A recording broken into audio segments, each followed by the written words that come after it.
Hi everyone, welcome to Nano Elearn and back to manual testing video series. In our previous session, we have learnt about what is testing and software testing.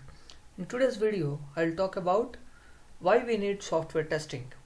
Before that, make sure to subscribe my channel and hit the bell icon to get notified whenever new content is uploaded. If you'd like to have clear understanding about different primary reasons and other reasons on why we need software testing, please watch this video completely till the end. Let's get started. The primary reasons are to ensure the system meets all the business and system requirements.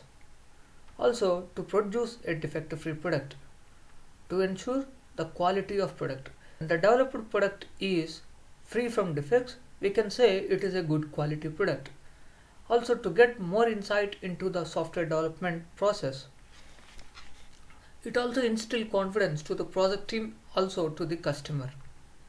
The other reasons being the human beings are fallible because the software developers are human beings. They have a tendency to make mistakes. Humans are not 100% perfect. So we need software testing.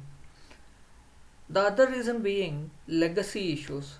These are the bugs that are resulting due to the use of third-party tools.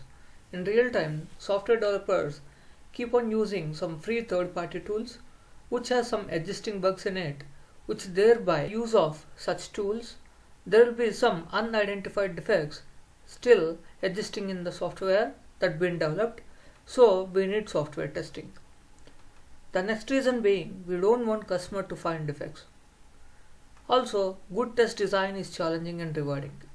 If a QA resource could able to take up such challenge, it is always rewarding and they can grow in their career much faster. That's it for today's session. Happy learning. Thanks for watching my video. Have a good day.